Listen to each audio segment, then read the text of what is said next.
Olá, seja bem-vindo mais uma vez ao nosso podcast Opinião, que vai ao ar todas as quintas-feiras aqui no portal BR-104.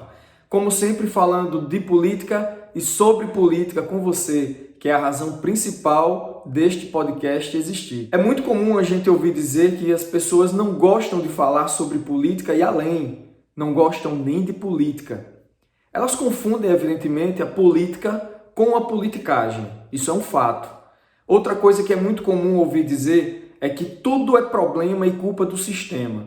Edson Gomes, lá no final dos anos 80, já dizia que esse sistema é um vampiro. Ah, como eu estou aflito.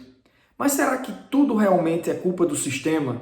Será que o sistema que existe hoje foi feito para não funcionar? Será que o sistema ele existe para criar benesses para uma casta privilegiada ou para favorecer aqueles que podem mais? Como se diz assim, esse sistema do qual tanto se fala, ele foi criado sim para funcionar.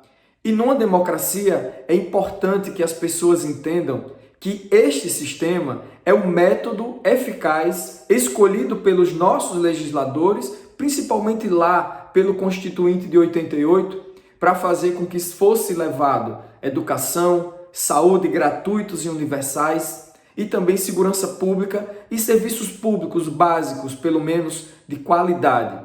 Isso, pelo menos na teoria, é o que se diz, é o que se traz do texto constitucional. E aí vem a grande questão. O problema é o sistema ou seu operador? E a gente precisa entender o porquê o tal sistema é tão vilanizado, ou seja, ele é colocado em tanta evidência como aquilo que não presta e aquilo que traz os nossos problemas. E aí vem uma pergunta: quem é que faz o sistema funcionar? Hoje, pelo nosso sistema político, tudo funciona no entorno do poder executivo e do poder legislativo, ou seja, dos prefeitos, governadores, presidente da república, vereadores, deputados estaduais e federais e também os senadores. Essa gente é quem faz com que a grande engrenagem funcione. E se ela funciona pendendo para um lado e esquecendo o outro, certamente é porque existe a fórmula para se manipular o tal sistema.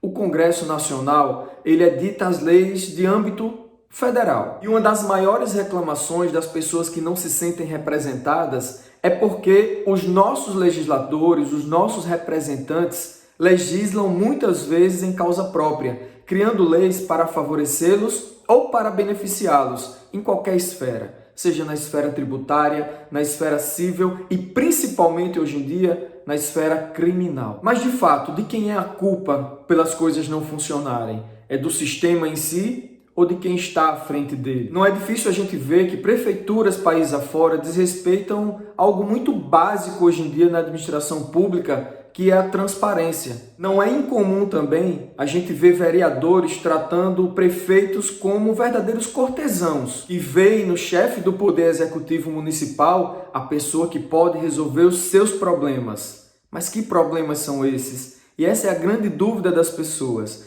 E isso se repete em âmbito estadual e em âmbito federal. E sim, o sistema é utilizado muito e muitas vezes para favorecer a quem pode. É a tal história do manda quem pode, obedece quem tem juízo. E aí vem mais uma vez a discussão. Esse sistema ele foi feito para funcionar ou quem o opera é que faz com que as coisas deem errado? É importante entender, quem opera o sistema não é ele próprio. O sistema não é auto-operacional.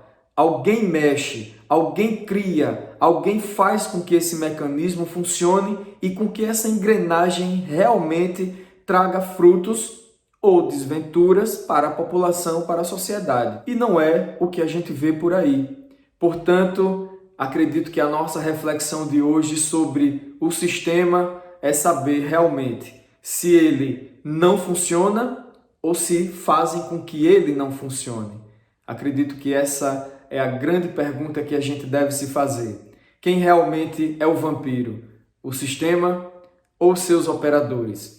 Não custa nada olhar as histórias daqueles que a gente vai depositar a nossa confiança nas urnas e não perder a oportunidade que nós temos de 2 em 2 anos para prefeitos e vereadores e nas eleições gerais de mudar essa história para fazer com que aquelas pessoas que estarão à frente dos nossos destinos e dos nossos interesses possam fazer com que esse sistema traga frutos para todos nós, para a coletividade. Afinal de contas, é para isso que existe a política, para o interesse coletivo e para fazer com que as coisas funcionem em prol de todos. Nada mais, nada menos. Obrigado mais uma vez. Aguardo a sua opinião nos comentários.